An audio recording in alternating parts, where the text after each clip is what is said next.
प्रश्न 1, निम्नलिखित रैखिक समीकरण युग्म को प्रतिस्थापन विधि से हल करें। प्रश्न 1 का तीसरा, 3x माइनस वाई बराबर 3,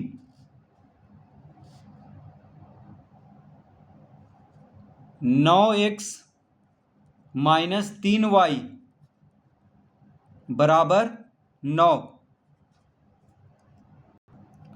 तो इसको हम पहला समीकरण लिखेंगे और इसको दूसरा।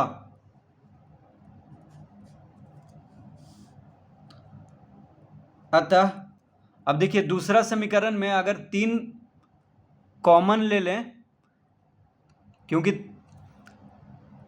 3 से 9 कट जाता है और यहाँ भी देखिए 3 है, तो 3 कॉमन ले लेंगे और ये भी 3 से कट जाता है, तो 3 जब कॉमन ले लेंगे तो हो जाएगा 3x माइनस वाई बराबर 9। तो यहाँ पे लिखेंगे दूसरा से,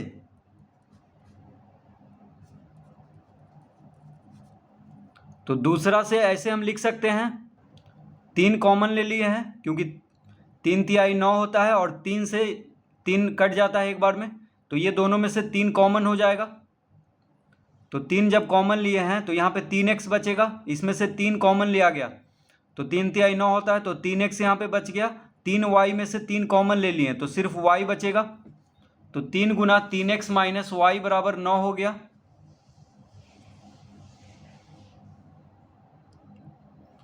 या हम इसको इस तरह लिख सकते हैं, 3x माइनस वाई बराबर 9/3। ये जो 3 है इधर गुना में है बराबर के बायां तरफ, तो इसको जब बराबर के दाएं तरफ भेजेंगे तो भागा में हो जाएगा, इधर गुना में है 3, तो 3 से 9 3 बार में कट गया, तो कितना आ गया 3x माइनस वाई बराबर 3। तो देखिए दूसरा समीकरण कितना आ गया है, 3x माइनस वाई बराबर 3, यानी पहला समीकरण 3x माइनस वाई बराबर 3 है और दूसरा समीकरण भी आ गया 3x माइनस वाई बराबर 3। तो पहला समीकरण और दूसरा समीकरण दोनों बराबर है। यहाँ पे पहला समीकरण और दूसरा समीकरण दोनों क्या है, एक ही है। तो क्या लिखेंगे यहाँ पर हम,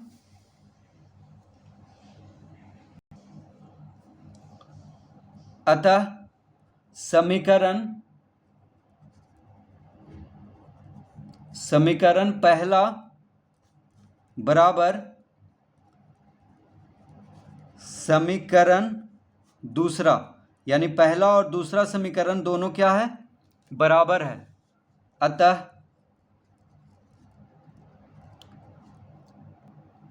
दत्त समीकरण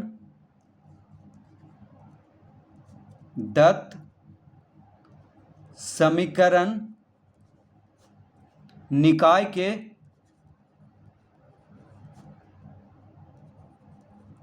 अंततः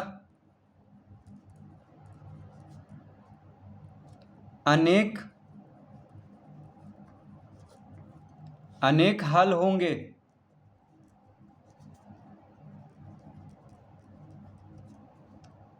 जिन्हें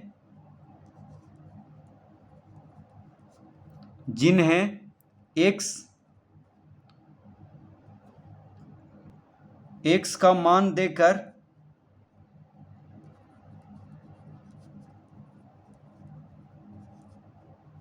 y का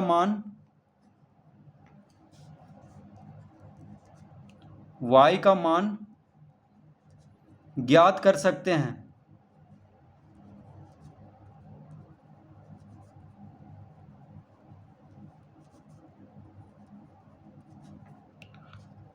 तो जब समीकरण पहला और समीकरण दूसरा बराबर है तो दत्त समीकरण निकाय के अंततः अनेक हल होंगे जिन्हें x का मान देकर y का मान ज्ञात कर सकते हैं।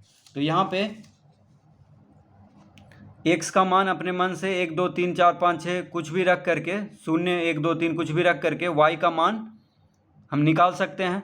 तो यही कह रहा है यहाँ पर कि दत्त समीकरण निकाय के अंततः अनेक हल होंगे जिन्हें एक्स का मान देकर वाई का मान ज्ञात कर सकते हैं। यानी एक्स का मान कुछ भी रखेंगे तो हम अपने मन से एक्स का मान रख करके वाई का मान ज्ञात कर सकते हैं, क्योंकि यहाँ पे समीकरण पहला और दूसरा दोनों क्या है, बराबर है।